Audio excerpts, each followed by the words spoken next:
ഒരാളോട് സ്നേഹത്തോട് സംസാരിക്കാൻ ഇവന്മാർക്കറിയില്ല. അതായത് വളരെ മൃഗീയമായിട്ടാണ് അവർ മനുഷ്യരോട് പെരുമാറുന്നതും. പല നേതാക്കളെ എടുത്തറിയാം. സൗമ്യമുഖമുള്ള എത്ര പേരുണ്ട് CPM-ൽ. പിണറായി വിജയൻ കാരണം ഇവർക്ക് പിണറായി വിജയനും മകളും കാരണം ഇവർക്ക് പൊതുവേദികളിൽ പോലും പരസ്യമായി ഒരു സത്യം പറഞ്ഞു കഴിഞ്ഞാൽ തമാശയല്ല, ഞാൻ പറയുന്നത് തമാശയല്ല, ഒരു കല്യാണത്തിനോ ഒരു സഞ്ചാരത്തിനോ ഒരു ചടങ്ങുകൾക്ക് പോകാൻ പറ്റില്ല. ആരെങ്കിലും ഒരു മൂത്ത കമ്മി വന്നു കഴിഞ്ഞാൽ ആൾക്കാർ കളിയാക്കുകയാണ്. സത്യമായിട്ടും വിദ്യ ആർഷോയായിട്ടുള്ള മടിയിൽ തലചായ്ച്ച് കിടക്കുന്ന ചിത്രങ്ങൾ വരെ പുറത്തു വന്നിട്ടുണ്ട്. ഈ 14 കോടി രൂപ അഭിമന്യുവിന്റെ കുടുംബത്തിന് കിട്ടിയോ? നമസ്കാരം. കൂത്തുപറമ്പിലെ പുഷ്പൻ, കൂത്തുപറമ്പ് വെടിവയ്പ്പിലെ ജീവിക്കുന്ന രക്തസാക്ഷി, ഏതാണ്ട് 3 പതിറ്റാണ്ടായി ചലനശേഷി നഷ്ടപ്പെട്ട ഒരേ കിടപ്പ് കിടക്കുകയാണ് പുഷ്പൻ. പക്ഷേ ഇതൊന്നും കണ്ടിട്ടും SFI എന്ന വിദ്യാർത്ഥി സംഘടനയിലെ വിദ്യാർത്ഥികൾ പഠിക്കുന്നില്ല. അവർക്കിതൊന്നും ഒരു പാഠമേ അല്ല.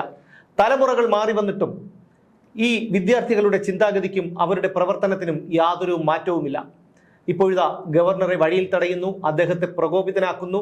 ഗവർണർ പുറത്തിറങ്ങി വിദ്യാർത്ഥികളെ വെല്ലുവിളിക്കുന്നു. സമാനമായ സാഹചര്യം മുമ്പ് നിലവിലുണ്ടായി. അതിനുശേഷം അദ്ദേഹത്തിന് CRPF-ന്റെ കേന്ദ്ര സുരക്ഷ കിട്ടി. അതിനുശേഷം ഇന്നലെ കൂത്തുപറമ്പിൽ ഗവർണറെ കരിങ്കൊടി കാണിച്ചു. ഇന്നിതാ മട്ടന്നൂർ കരിങ്കൊടി കാണിച്ചിരിക്കുന്നു. ഗവർണർ പുറത്തിറങ്ങി കുട്ടികളെ വെല്ലുവിളിച്ചിരിക്കുന്നു. CPM എന്ന പാർട്ടി ആഗ്രഹിക്കുന്നത് ഒരു രക്തസാക്ഷിയെയാണ്. ഒരുപാട് നാളുകളായില്ലേ ഒരു രക്തസാക്ഷി CPM ഉണ്ടായില്ല. കുറെ കാലമായിട്ട് ഇപ്പം കൂത്തുപറമ്പ് കഴിഞ്ഞിട്ട് പിന്നെ വലിയ രക്തസാക്ഷി ഉണ്ടായിരുന്നു. പിന്നെ കണ്ണൂരിൽ ഇപ്പോ ഒന്ന് RSSകാരൊക്കെ ഒന്ന് ഒതുങ്ങിയത് കൊണ്ടും CPM തന്നെ ഒരു അഡ്ജസ്റ്റ്മെന്റ് നടത്തി. കാരണം ശ്രീയായിട്ട് ബന്ധപ്പെട്ട് ശ്രീയായിട്ട് ബന്ധപ്പെട്ട് ഒരു ചെറിയ അഡ്ജസ്റ്റ്മെന്റ് അടിയിൽ കൂടെ ഒരു അന്തർധാര ഉണ്ടാക്കിയത് കൊണ്ടും ഇപ്പം അവിടെ കിട്ടാനില്ല. അപ്പൊ ഇനിയിപ്പം ഈ രക്തസാക്ഷി ഇല്ലാതെ മുന്നോട്ട് പോകാൻ പറ്റാത്തൊരവസ്ഥയാണ്. കാരണം നേട്ടം കൊണ്ട് മുന്നോട്ട് കൊണ്ടുപോകാനൊക്കെ ഇല്ല. പാർട്ടി നേട്ടം കൊണ്ടോ പാർട്ടി കഴിവുകൊണ്ടോ പ്രത്യയശാസ്ത്രം കൊണ്ടോ പാർട്ടിയുടെ പ്രത്യയശാസ്ത്രം ജനങ്ങളുടെ മുമ്പിൽ വിവരിച്ചോ പിന്നെ സോഷ്യലിസം കമ്മ്യൂണിസം വരിച്ചാതി ഭൗതികവാദം ഇതൊക്കെ പറഞ്ഞു ഇനി ആളുടെ ഇടയിൽ എത്താൻ നോക്കില്ല. പിന്നെ ഇനി ഉള്ളത് 2-3 പാവം കൊച്ചു പിള്ളേരെ പിന്നെ കൊലയ്ക്ക് കൊടുക്കുക. പറയാൻ പാടില്ല, കാരണം ഒരു രാഷ്ട്രീയ പ്രസ്ഥാനത്തെ കുറിച്ച് നമുക്ക് അത് പറയാൻ പാടില്ല. പക്ഷെ കാണുന്ന ലക്ഷണങ്ങൾ കാണുമ്പോൾ, പോകുന്ന റൂട്ട് കാണുമ്പോൾ നമുക്ക് തോന്നുന്നത് അങ്ങനെയാണ്.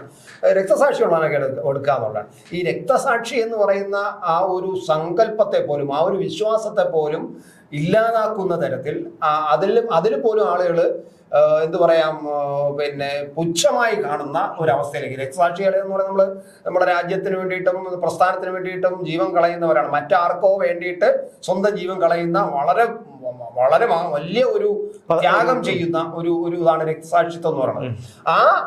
അതിമഹത്തായ ആ ഒരു വാക്കുണ്ടല്ലോ രക്തസാക്ഷി എന്നുള്ള ആ വാക്കിന് പോലും നമ്മൾ ഇനി പുച്ഛത്തോടെ കാണേണ്ട ഒരു അവസ്ഥയിലേക്കാണ് എത്തിക്കുന്നത്. കാരണം നമ്മൾ കാണുന്നത് പുഷ്പനെയാണ് ഏറ്റവും ഫ്രണ്ടിൽ കാണുന്നത്. അപ്പൊ അവർക്ക് പുഷ്പൻ വലിയൊരു ആവേശമായിരിക്കാം. പക്ഷെ സാധാരണ ആവേശം എന്ന് ഞാൻ കരുതുന്നില്ല. കാരണം എന്ന് വെച്ച് കഴിഞ്ഞാൽ അവരെ സംബന്ധിച്ചിടത്തോളം അതൊരു ആഘോഷമാണ്.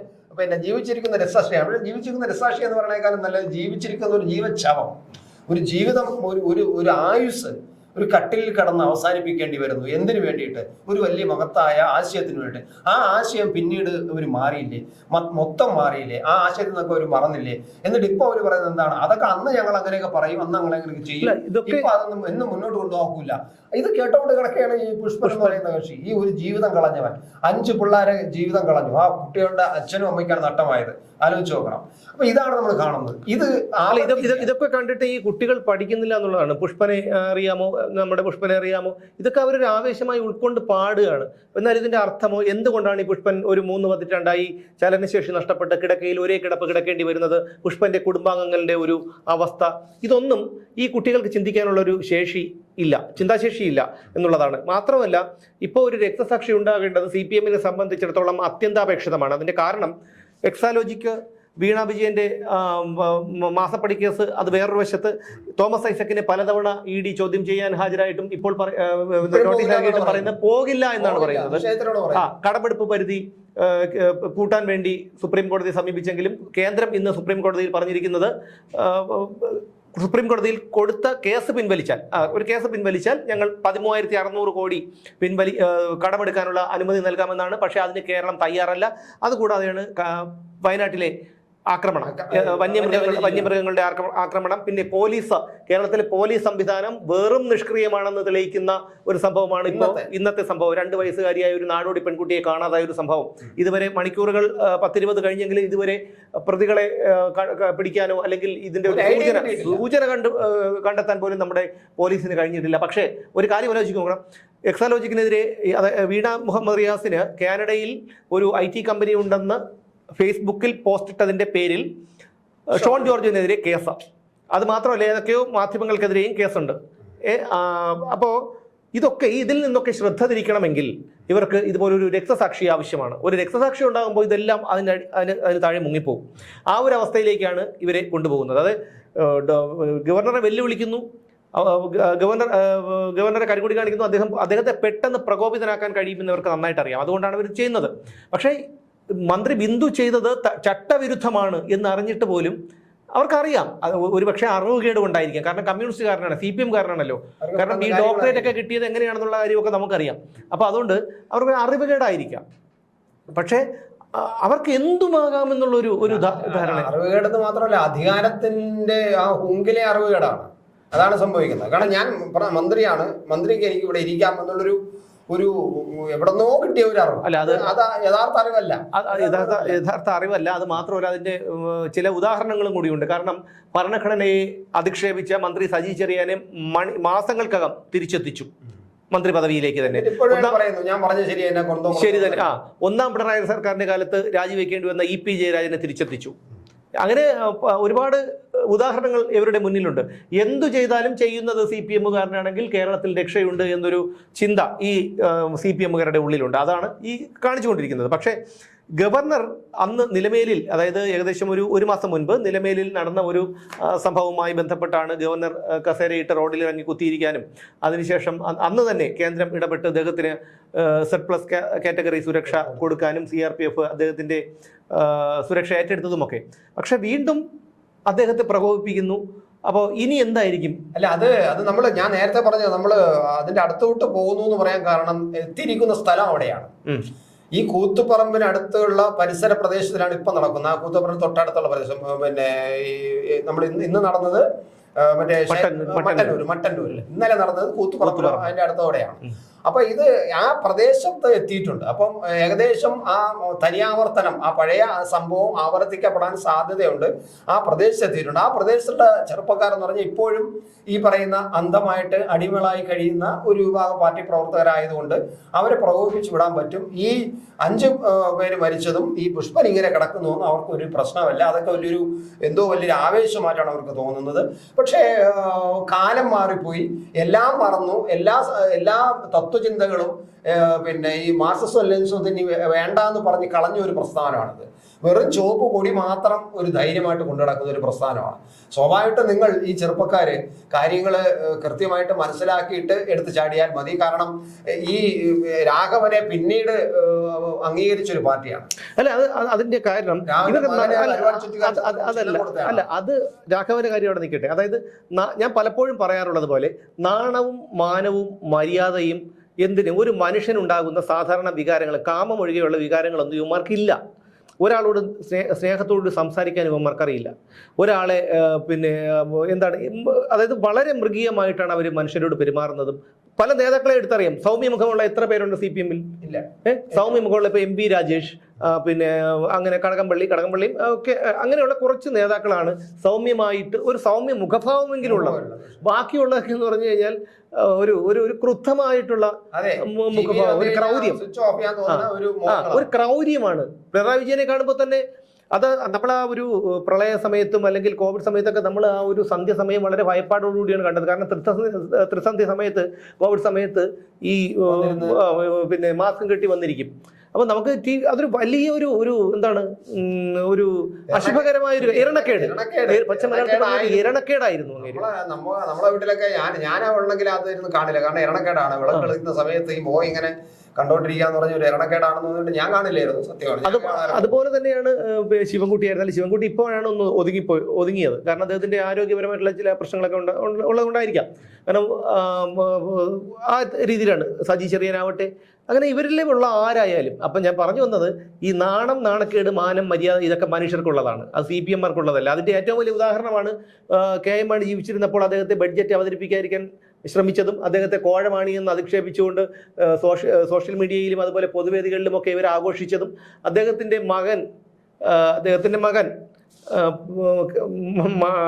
ജോസ് കെ മാണിയെ ഇരുകൈയും നീട്ടി സ്വീകരിച്ച് LDF-ലേക്ക് എഴുന്നള്ളിച്ചത്. അത് രാഷ്ട്രീയമാണ്. കാരണം അത് CPM-നുള്ള ന്യായീകരണം എന്ന് പറയാം, അത് രാഷ്ട്രീയമാണ്. രാഷ്ട്രീയത്തിൽ ഒരിക്കലും ഒരിടത്തും അങ്ങനെ ഒരു അലിഖിതമായ ഒരു പ്രിൻസിപ്പിളാണ് രാഷ്ട്രീയത്തിൽ.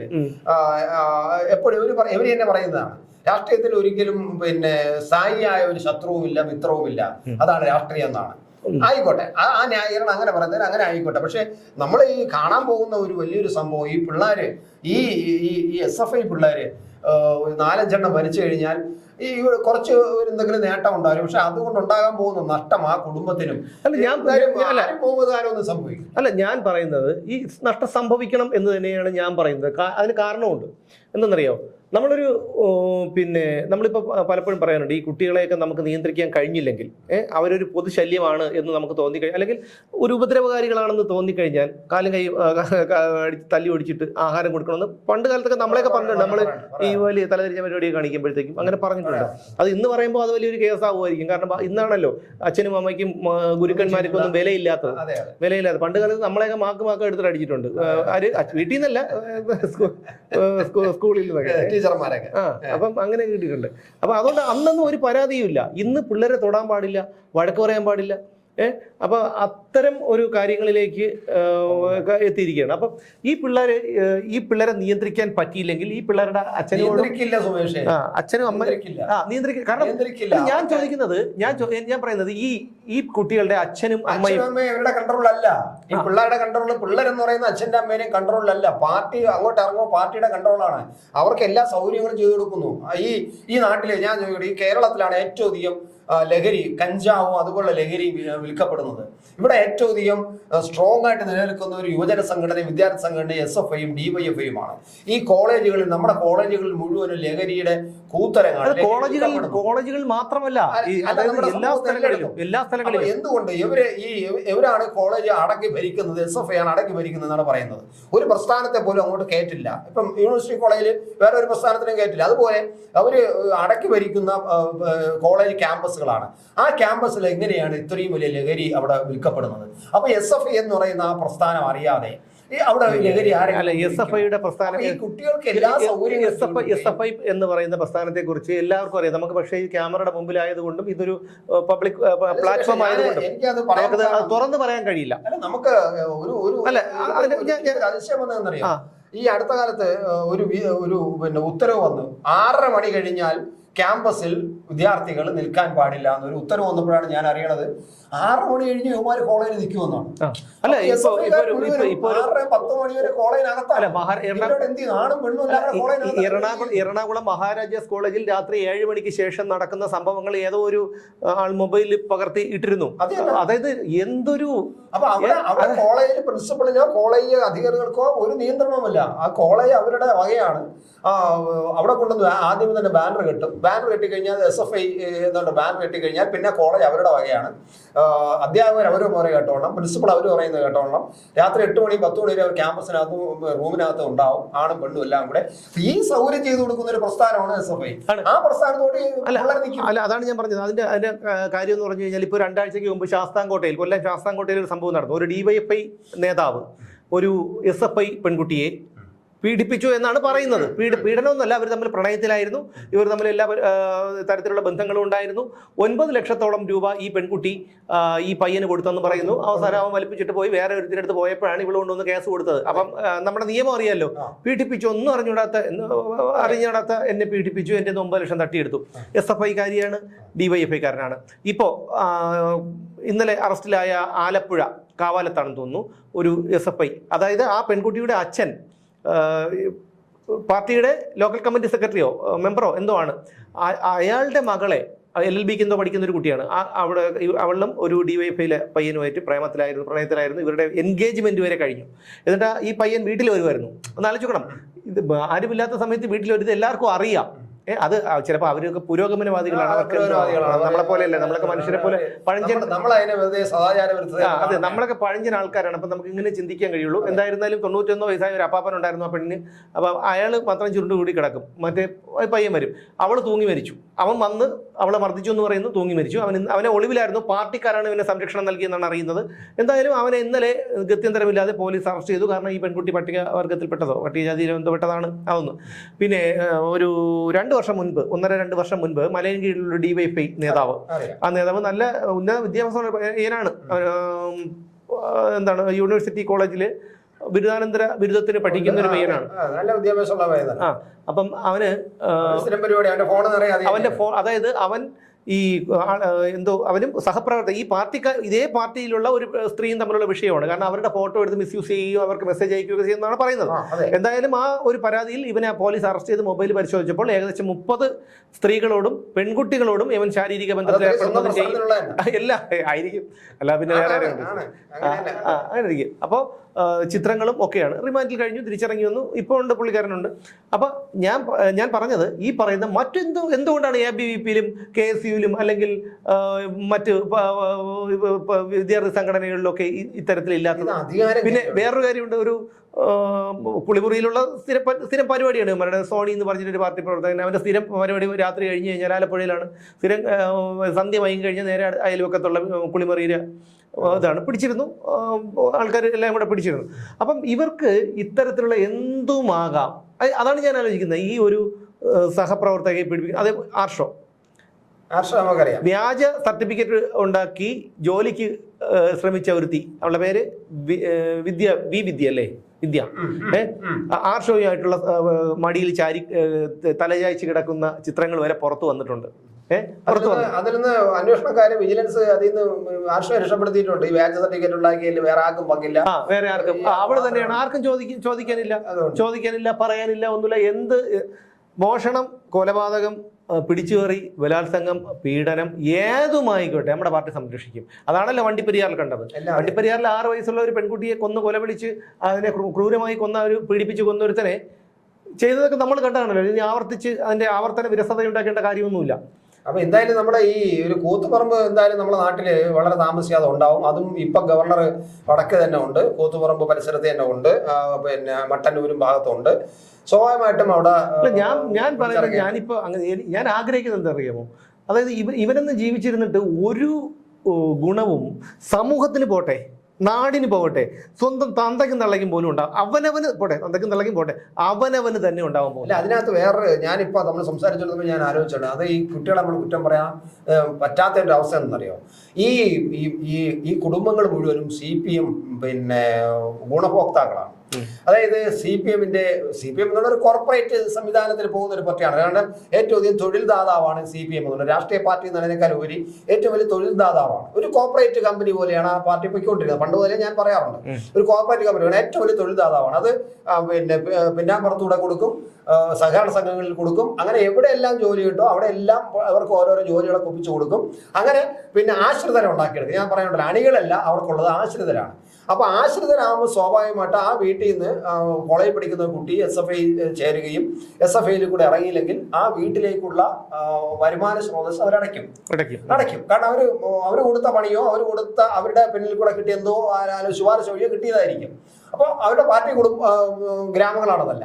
അപ്പൊ സ്വാഭാവികമായിട്ട് അവർക്ക് ഈ അടിമകളായിപ്പോയി, അവർ പ്രസ്ഥാനത്തിന്റെ അടിമകളായിപ്പോയി. അപ്പൊ അവർക്ക് പിന്നെ ഈ ഗവർണറെ തടയാൻ വേണ്ടി ഇറങ്ങി വരണമെന്ന് പറഞ്ഞാൽ വരാതിരിക്കാൻ പറ്റില്ല. അവർക്ക് രക്ഷാർത്ഥങ്ങൾക്ക് വിടാതിരിക്കാൻ പറ്റില്ല. മനസ്സുകൊണ്ട് നീറുമെങ്കിലും കൂത്തുപറമ്പ് ആവർത്തിക്കും, എന്റെ മോനിന് വെടികൊള്ളുമോ എന്നുള്ള ആശങ്കയൊക്കെ രക്ഷാർത്ഥർക്ക് ഉണ്ടായിരിക്കാം. പക്ഷെ അവർ പാർട്ടിക്കാരായിപ്പോയി, പാർട്ടിയുടെ അണികളായിപ്പോയി, അതോടുകൂടി അവർ അടിമകളായിപ്പോയി. സ്വാഭാവികമായിട്ടും അവർക്ക് പിള്ളേരെ കൊടുത്തേ പറ്റുള്ളൂ ഈ സമരത്തിലേക്ക്. അതാണ് അവിടെ കാണുന്നത്, കണ്ണൂർ പ്രദേശത്ത് കാണുന്ന എൻ്റെ ഒരു വിലയിരുത്തൽ അതാണ്. അതുകൊണ്ട് പിള്ളേർ ഇറങ്ങും, അവർ ആവേശത്തോടെ ഇറങ്ങും. പിന്നെ നേരത്തെ പറഞ്ഞ പോലെ അവർക്ക് എല്ലാ സൗകര്യങ്ങളും ചെയ്തു കൊടുക്കുന്നുണ്ട്. അവർ പഠിക്കുന്ന കോളേജിലും അവർ ഇരുന്ന് അവർ പോകുന്ന സ്ഥലങ്ങളിലും ഒക്കെ അത്യാവശ്യം ഈ ലഹരി സാധനങ്ങളെല്ലാം കൃത്യമായിട്ട് എത്തിച്ചു കൊടുക്കുന്നുണ്ട്. അപ്പൊ ആ പ്രായത്തിൽ അവർക്ക് എന്തൊക്കെയാണോ ആവശ്യം അതെല്ലാം ഇവര് സൗകര്യങ്ങൾ ചെയ്തു കൊടുക്കുന്നുണ്ട്. ഇപ്പം നമ്മളെ ഇവിടുത്തെ പിന്നെ ഇതുണ്ടല്ലോ മാനവീയ വീഥി പോലെ അവിടെ ചെറിയ ചെറിയ വീഥികൾ ഉണ്ടാക്കി അതിനുള്ള സൗകര്യം ഉണ്ടാക്കി കൊടുക്കുന്നുണ്ട്. കാരണം നിങ്ങൾ അതിനുള്ള കാരണം അവിടെ പിന്നെ ഈ ഒരു തടസ്സവുമില്ല, എന്തുകൊണ്ടോ ചെയ്യാം. ബെഡ്റൂമിൽ കാണിക്കുന്നതൊക്കെ ഓപ്പൺ ആയിട്ട് അവിടെ ഒന്നും ചെയ്യാം. അതിനുള്ള ലൈസൻസ് സർക്കാർ കൊടുക്കുന്നുണ്ട്. പോലീസുകാർക്ക് നോക്കിക്കൊണ്ടിരിക്കാൻ ഒന്നും ചെയ്യാനൊക്കെ. അപ്പൊ അതുകൊണ്ട് അങ്ങനെ എല്ലാ സ്വാതന്ത്ര്യം കിട്ടുന്ന ഒരു പ്രസ്ഥാനം കിടക്കുമ്പോൾ സ്വാഭാവികമായിട്ടും അവർ ഈ പ്രസ്ഥാനത്തോട് അടിമുള്ള പോലെ അവർ നിൽക്കും. ആ രണ്ടെണ്ണം വെടിയോട്ട് ചത്താലൊന്നും നാളെ ആ പിന്നെ പിരിച്ചു കൊണ്ടുവന്ന് അതിന്റെ ഒരു കോടിക്കണക്കിന് പിരിച്ചിട്ട് അതിന്റെ ഒരു വിഹിതം അവർക്ക് ഇതാണ് സംഭവിക്കുന്നത്. ഒരു കാര്യം ഒരു കാര്യം അതിന്റെ കാലം കഴിഞ്ഞു പോയി. ഈ 29-30 വർഷമായിട്ടുണ്ട് കൂത്തുപറമ്പ് സംഭവിച്ചിട്ട്. ജനങ്ങളുടെ മനസ്സ് മാറി, പാർട്ടിക്കാരുടെ മനസ്സ് മാറി. ഈ രക്തസാക്ഷിയാവാൻ ആൾക്കാർക്കൊന്നും ഇപ്പൊ പഴയതുപോലെ ആവേശമൊന്നുമില്ല. പിന്നെ ഈ അടിമകളായത് ഞാൻ നേരത്തെ പറഞ്ഞല്ലോ, തൊഴിലടിമകളായതുകൊണ്ട് അവർക്ക് ഈ ചെന്ന് വെടിയുടെ മുമ്പ് ചെന്ന് നിൽക്കേണ്ടി അവർ ഗതികേടിലാണ് അവർ നിൽക്കുന്നത്. പക്ഷേ ഇതൊക്കെ അവർ ഒരു കാലത്ത് ഇതെല്ലാം അവർ ചങ്ങല പൊട്ടിക്കും. നമുക്ക് നഷ്ടപ്പെടാൻ ചങ്ങലകളെ ഉള്ളെന്ന് ഇവർ പഠിപ്പിച്ചത് ഇവർ എന്നെ സ്വയം പറയും, ഞങ്ങൾക്ക് ഈ ചങ്ങല, അതായത് ഈ പ്രസ്ഥാനം എന്നുള്ള ചങ്ങല അവർ പൊട്ടിക്കും. ആ ചങ്ങല പൊട്ടിക്കും, അവർ പൊട്ടിച്ചിറങ്ങും, ഉറപ്പാണ്. എനിക്കതിന് ഉറപ്പുണ്ട്. പക്ഷെ എനിക്ക് കാണാൻ പറ്റുമെന്ന് എനിക്കറിയില്ല. പക്ഷെ ഈ കാലഘട്ടത്തിൽ അത് സംഭവിക്കും. ഈ പ്രസ്ഥാനം അവരെ കയ്യിൽ കൊടുത്തിരിക്കുന്ന ചങ്ങല. ഇപ്പം പണ്ട് തൊഴിലാളി വർഗത്തിന് നിങ്ങൾ നഷ്ടപ്പെടുവാൻ കൈവിലങ്ങുകൾ മാത്രം, കിട്ടാനുള്ളത് പുതിയ ലോകം എന്ന് വെച്ചാൽ ഒരു സങ്കല്പം കൊടുത്താണല്ലോ. അതൊന്നും ഇനി കിട്ടൂല എന്ന് ഉറപ്പായി. പിന്നെ ഇപ്പം അവർ ഈ ചങ്ങലയിൽ പൂട്ടിയിട്ട് കൊണ്ട് നടക്കുകയാണ്. അടിമുള പോലെ കൊണ്ടു നടക്കുക. ഏത് കാര്യത്തിന് കൊടി വിളിക്കാനും സമരം നടത്താനും പിന്നെ ഇയാൾക്ക് ഗവർണർ മുമ്പ് ചാടാനും എല്ലാം അടിമുളായി പോയി. ഈ ചങ്ങല അവരിന് പൊട്ടിക്കും ഒരു കാലത്ത്. അല്ല, ഈ ചങ്ങല പൊട്ടിക്കേണ്ടി വരില്ല. കാരണം നാട്ടുകാർ നോക്കിക്കോളും ബാക്കി കാര്യങ്ങൾ. കാരണം നാട്ടുകാർ ഈ സഹി ഇട്ടിരിക്കുകയാണ്, അവന്മാരെ കൊണ്ട് നാട്ടുകാർ സഹി ഇട്ടിരിക്കുകയാണ്. കാരണം ഇനി ജനം തിരിച്ചടിക്കുക. അതിന്റെ ഏറ്റവും വലിയ ഉദാഹരണമാണ് മിനിഞ്ഞാന്ന് വയനാട്ടിലെ ഫോറസ്റ്റ് ഉദ്യോഗസ്ഥരെ ജനം കൈകാര്യം ചെയ്തത്. അതായത് നമ്മുടെ കേരളത്തിൽ അത്തരം ഒരു സംഭവം ഇല്ല. അതാ ഞാൻ മുമ്പ് ആ സമരം ആദ്യം തുടങ്ങിയപ്പോൾ ഞാൻ പറഞ്ഞത് അത്തരം ഒരു സംഭവം ഇല്ല. അതായത് അതെ, ഫോറസ്റ്റ് ഡിപ്പാർട്ട്മെന്റിന്റെ വാഹനം ഉദ്യോഗസ്ഥരെ ഇറങ്ങാൻ പോലും സമ്മതിക്കാതെ വാഹനം തടഞ്ഞു വെച്ച് പശുവിന്റെ ജഡം അതിന്റെ ബോണറ്റിൽ കെട്ടിവെക്കുകയും ടാർപ്പ വലിച്ചു കയറുകയും ബീക്കൺ ലൈറ്റ് തല്ലി തകർക്കുകയും ഒക്കെ ചെയ്തു. എന്താണ്, ജനം സാഹികെട്ടു എന്നതിന്റെ തെളിവാണ്. പിന്നെ മറ്റൊരു കാര്യമുണ്ട്. കാരണം ഈ മൃഗങ്ങളുടെ ആവാസ വ്യവസ്ഥ നമ്മൾ തന്നെ നശിപ്പിച്ചിട്ട് മൃഗങ്ങൾ ഇറങ്ങുന്നുണ്ട്. അത് വേറൊരു വശം. അത് അതിന്റെ മറ്റൊരു വശം മാത്രമാണ്.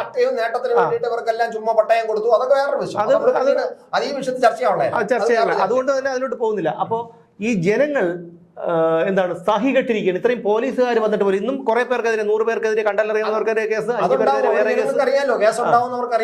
അപ്പോ ഈ കേസ് എടുക്കുന്നത് ജനങ്ങളെ വീണ്ടും പ്രകോപിപ്പിക്കുകയുള്ളൂ. കാരണം അവർക്ക് നഷ്ടപ്പെടാനൊന്നുമില്ല. മനസ്സിലായോ? അപ്പോൾ ഈ പറയുന്നത് പോലെ ആ രീതിയിൽ ഫോറസ്റ്റ് ഡിപ്പാർട്ട്മെന്റുകാരുടെ അടുത്ത് പെരുമാറാൻ അറിയാം. അവർക്ക് അതിന്റെ കേസ് വരുമെന്നും അതിന്റെ പിന്നിലുള്ള ഭവിഷ്യത്തും ഒക്കെ ഇവർക്ക് നന്നായിട്ട് അറിയാം.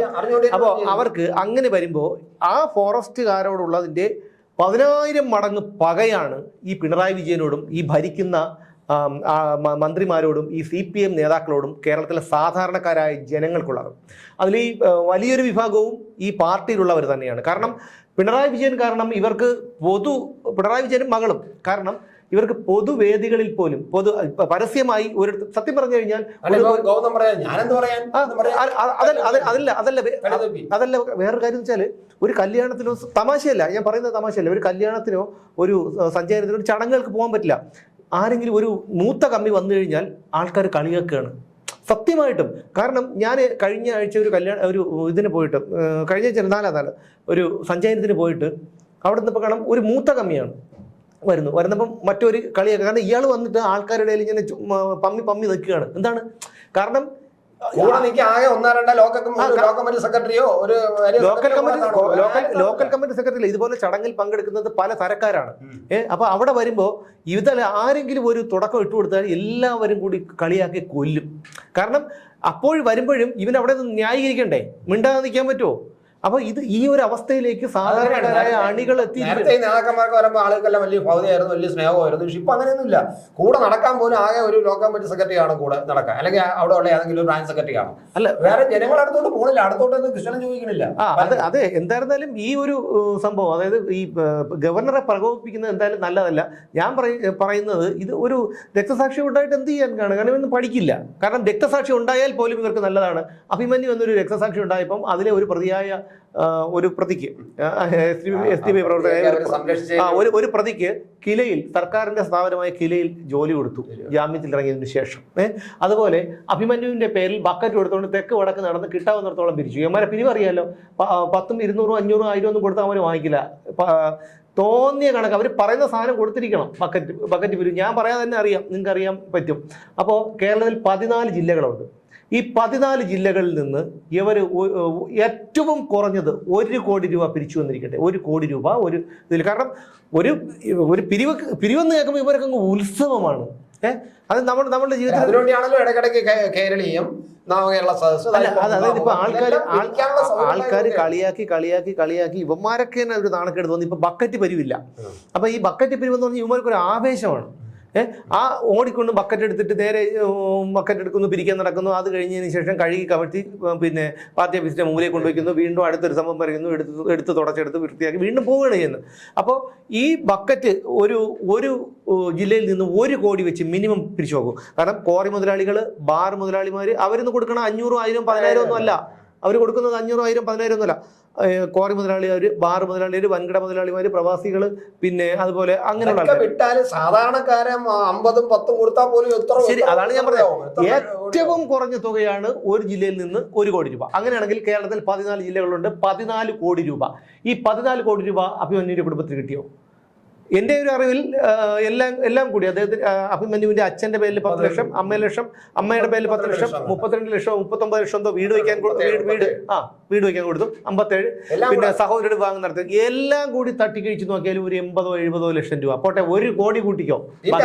പോയില്ല. ഇല്ല, 1 കോടി പോയില്ല. ഞാൻ പറഞ്ഞ അങ്ങേ അറ്റം. അതായത് ഒരു ബക്കറ്റ് വാങ്ങിച്ചത്, ഈ ബക്കറ്റ് വാങ്ങിക്കാൻ വേണ്ടിയിട്ട് ഈ പിന്നെ സ്റ്റേഷനറി കടയിലോട്ട് നടന്നു പോയത്, പിന്നെ അത് കഴിഞ്ഞിട്ട് ഈ പൈസ എങ്ങനെ കൊണ്ടുവന്നത്, പിന്നെ അത് എണ്ണി തിട്ടപ്പെടുത്തിയത്, പിന്നെ അതിന്റെ എണ്ണ തിട്ടപ്പെടുത്തിയത് ഇത് പിന്നെ അതിനുശേഷം ഇവർ വട്ടവടയിൽ പോയി ഇതെല്ലാം കൊടുത്തത്, പിന്നെ അതെല്ലാം കൂടി നോക്കി ഇവരുടെ മെനക്കേട് കൂലിയൊക്കെ കൂടെ നോക്കുമ്പോൾ 1 കോടി കൂട്ടിക്കോ. ബാക്കി 13 കോടി ഇവിടെ പോയി. ഏറ്റവും കുറഞ്ഞ കണക്കാണേ ഇത്. 13 കോടി ഇവിടെ പോയി. അപ്പോൾ അവരെ സംബന്ധിച്ചിടത്തോളം ഒരു രക്തസാക്ഷി അവർക്കൊരു വലിയ ഗുണം ആണ് പാർട്ടിക്ക്. ഒന്ന്. രണ്ടാമത് അയ്യോ ഞങ്ങളെ കൊന്നേ എന്ന് പറഞ്ഞിട്ട് രക്തസാക്ഷി കാലത്തേക്ക് ഈ പറയുന്ന നമ്മൾ നേരത്തെ ഇപ്പൊ പറഞ്ഞ മാസപ്പടിയും അതും ഇതൊക്കെ ഒന്ന് മറച്ചു വയ്ക്കാൻ ഒരു രക്തസാക്ഷി കിട്ടിക്കഴിഞ്ഞാൽ അത് വെച്ചിട്ട് കുറച്ച് ദിവസത്തേക്ക് മാധ്യമങ്ങൾ നിറഞ്ഞിരിക്കും. അവിടെ പിന്നെ വീട്ടിലത്തെ കണ്ണീര്, അവിടുത്തെ സങ്കടം, ഇത് മാധ്യമങ്ങൾ ഒരാഴ്ച കൊണ്ടു കിടക്കും. അപ്പൊ സ്വാഭാവികമായിട്ടും വീണ വിജയനായിട്ട് ബന്ധപ്പെട്ടുള്ള ഈ ഐസക്കിന്റെ വിഷയം, വീണ വിജയന്റെ വിഷയം എല്ലാം അടിയിലാവും. സംഭവിക്കാൻ അതൊക്കെ അത്ര മാത്രമേ ഇതുകൊണ്ട് ഗുണം ഉണ്ടാവുള്ളൂ. ഈ ഒരു ഇതുകൊണ്ട്. അപ്പം ഞാൻ പറഞ്ഞത് 2 പേര് ജീവൻ കൊടുത്താൽ ഞാൻ പറഞ്ഞത് കൊടുക്കണം. കാരണം നിങ്ങൾ ഇന്ന് ജീവിച്ചിരുന്നിട്ടൊന്നും ഈ സമൂഹത്തിനൊന്നും ഒരു ഗുണവും കിട്ടാൻ പോകുന്നില്ല. കാരണം സമൂഹത്തിനോ നിങ്ങളുടെ കുടുംബത്തിനോ നിങ്ങൾക്ക് തന്നെയോ നിങ്ങളെ കൊണ്ടൊരു ഗുണമില്ല. അപ്പോൾ അത്തരത്തിൽ വരുമ്പോൾ നിങ്ങൾക്ക് ചിന്താശേഷിയോ ഒന്നും ഇല്ലാത്തത് കൊണ്ട് നിങ്ങൾ ഈ സമൂഹത്തിന് ഒരു ദോഷം തന്നെയാണ്. ഒരു എന്താണ്, സമൂഹത്തിലെ വൈറസുകൾ തന്നെയാണ്. എന്തായിരുന്നാലും ഇനി വരും ദിവസങ്ങളിൽ, നമ്മളായിട്ടൊന്നും പറയുന്നില്ല, വരും ദിവസങ്ങളിൽ ഇനിയും ഗവർണർ റോഡിലിറങ്ങും. ഗവർണർ നിങ്ങളെ ഭയന്ന് ഇവിടെ നിന്ന് നാട് വിട്ട് പോകാനൊന്നും പോകുന്നില്ല. അതിനുശേഷം ഈ പറഞ്ഞതുപോലെ എന്തെങ്കിലും ഒരു അനിഷ്ട സംഭവങ്ങൾ ഉണ്ടാകാൻ തന്നെയാണ് സാധ്യത. എന്തായാലും നമുക്ക് അടുത്ത ആഗ്രഹിക്കുന്നു. പിന്നെ നമ്മൾ പറഞ്ഞിട്ട് കാര്യമില്ല, അവരാഗ്രഹിക്കുകയാണ്. ഇവന്റെയൊക്കെ തലയ്ക്കകത്ത് എന്തോ ചിതൽപുറ്റാണോ? ഇത്രയും കാര്യങ്ങൾ കണ്ടു. സ്വാശ്രയ കോളേജിന് പിള്ളേരെ തല്ലി തകർക്കാൻ വിട്ടിട്ട് മോളെ കൊണ്ടുവന്ന് സ്വാശ്രയ കോളേജിൽ പഠിപ്പിച്ചു. അമേരിക്ക ബൂർഷ്വാസി രാജ്യമാണെന്ന്, യൂറോപ്യൻ കൺട്രീസ് ബൂർഷ്വാസി രാജ്യമാണെന്ന് പറഞ്ഞിട്ട് മോനെ ബർമിംഗ്ഹാമിൽ വിട്ട് പഠിപ്പിച്ചു. ഇതിന്റെയൊക്കെ പണം ഇവിടുന്നാണ്. ബാലന്റെ മോൻ പഠിച്ചത് നെതർലാൻഡ്സിൽ. രാഘവന് എതിരായിട്ടാണ്. രാഘവ എന്നൊക്കെ ഒന്ന് പിന്നെ പിണറായി വിജയൻ പ്രസംഗിച്ചേക്കാണ്. രാഘവ എന്നൊക്കെ പറഞ്ഞ് പ്രസംഗിച്ചിട്ടുണ്ട്. ആ രാഘവൻ പിന്നെ പാർട്ടിയുടെ ഏറ്റവും പിന്നീട് ഈ 5 ജീവനം കളഞ്ഞ് ഒരുത്തൻ പിന്നെ കട്ടിലിൽ 10-30 വർഷം കിടക്കുന്നു. ആ രാഘവനെ ഒരു പാർട്ടി എം വി രാഘവനല്ലേ അവര് ഉടുമുണ്ടഴിച്ച് ട്രൗസറിൽ ചെരുപ്പ് മാലിട്ട് നടത്തിയത്. അല്ല അത് തന്നെ. അതിനുശേഷം രാഘവൻ ഒരു പാർട്ടി ഏറ്റെടുത്തല്ലോ. പാർട്ടി എടുത്തു. മരിച്ച ശേഷം രാഘവൻ. അല്ല, പക്ഷേ വേറെ കാര്യമുണ്ട്. അദ്ദേഹം ഒരു കാര്യത്തിൽ അദ്ദേഹം ഭാഗ്യവാനാണ്. അദ്ദേഹത്തിന് എം പി നികേഷ് കുമാറിനെ പോലെ ഒരു മകനെ കിട്ടി. ഇത്രയും അഭിമാനിയായ, ഇത്രയും അങ്ങനെയല്ല കേട്ടോ, ഇത്രയും അഭിമാനിയായ ഒരു മകനെ കിട്ടി. അതൊരു വലിയ ഒരു ഭാഗ്യമാണ്. കാരണം അത് തന്നെയാണ് അദ്ദേഹത്തിന്റെ ഏറ്റവും വലിയൊരു ഭാഗ്യം എന്ന് പറയാം. കാരണം ചരിച്ചിരിക്കാൻ പണ്ട് മത്സരിച്ചപ്പോൾ കിണറ്റ്, അതാണ് എനിക്ക് കിണറ്റ് ഇറങ്ങിയ ഒരു കഥയൊക്കെ ഉണ്ട്. അത് ഇനി പറഞ്ഞു കഥയൊന്നുമില്ല.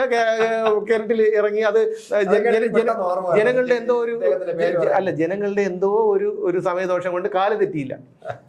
അപ്പൊ അതുകൊണ്ട് ഒന്ന് ആലോചിക്കും, ഇവരൊക്കെ എനിക്കിത് ചിന്തിക്കാൻ പോലും വയ്യാത്തൊരു കാര്യമാണ്. ഒരു വെള്ളം കപ്പിയും കയറും തൊട്ടിയുണ്ട്, ആ കപ്പിയും കയറും തൊട്ടിയിട്ട് കിണറ്റിലിറങ്ങി വെള്ളം. അപ്പൊ ഞാനൊരു കാര്യം ചോട്ടെ, ഒരു സംശയം സാധനം ചെയ്യും. ഈ സെപ്റ്റിക് ടാങ്കിനകത്തെ എന്തെങ്കിലും ഇനിയിപ്പോ പിന്നെ എന്താണ് ഒരു പെരിച്ചാഴി വീണെന്നോ അല്ലെങ്കിൽ എന്തൊരു അങ്ങനെ എന്തെങ്കിലും അതിനകത്ത് ഇറങ്ങുമോ? സ്ലാബ് മാറ്റിയിട്ട് ഇറങ്ങുമായിരിക്കും. അപ്പൊ എന്തായാലും അല്ല, പുള്ളി ജയിച്ചോണ്ട് കുഴപ്പമില്ല, ഇനി എന്നാലും ജയിക്കും. കാരണം പുള്ളിക്ക് ഇപ്പോൾ നല്ലൊരു ക്രെഡിബിലിറ്റി ഉണ്ട്. അപ്പോൾ അതുകൊണ്ട് ജയിക്കാനുള്ള എല്ലാ സാധ്യതകളും ഉണ്ട്. അപ്പോൾ ഇതൊക്കെ പറയുന്നത് നമ്മൾ സാധാരണക്കാരൻ്റെ ഭാഗത്ത് നിന്നാണ്. എന്തായാലും ഗവർണർ ഇനിയും റോഡിലിറക്കും. SFI കുട്ടികളോട് പറയുന്നത് നിങ്ങൾ ഇനിയും ഇറങ്ങണം, വണ്ടി തടയണം, പിന്നെ അതുപോലെ ഗവർണറെ വെല്ലുവിളിക്കണം. അപ്പോൾ ഞങ്ങൾക്കും ഇതൊക്കെ കണ്ടോണ്ടിരിക്കാമല്ലോ, നിങ്ങളുടെ ഒരു ഊർജവും ആർജവും. പുഷ്പം വേണം. കാരണം ഇനി പുഷ്പൻ ഏകദേശം എനിക്ക് തോന്നുന്നു 55 വയസ്സായി കാണണം പുഷ്പൻ. അപ്പൊ പുഷ്പൻ ബാംഗ്ലൂർ എന്തോ ജോലി ഉണ്ടായിരുന്നാണ് ഇപ്പൊ കേൾക്കണത്. ഞാൻ അയാളെ കുറിച്ച് അന്വേഷിച്ചപ്പോൾ നല്ല അല്ല എനിക്ക് എന്നെ സംബന്ധിച്ചിടത്തോളം എനിക്ക് ഈ രക്തസാക്ഷി എന്നൊക്കെ കേൾക്കുമ്പോൾ എനിക്ക് ഒന്നും തോന്നുന്നില്ല. കാരണം അവനവൻ ജീവിക്കേണ്ടത്, ഓരോ മനുഷ്യൻ ജീവിക്കേണ്ടത് അവനവന് വേണ്ടിയും അവനവന്റെ കുടുംബത്തിന് വേണ്ടിയും സമൂഹത്തിന് വേണ്ടിയും നാട്ടിന് വേണ്ടിയുമായിരിക്കണം. ഇത് എന്ത് ഗുണമാണുള്ളത്?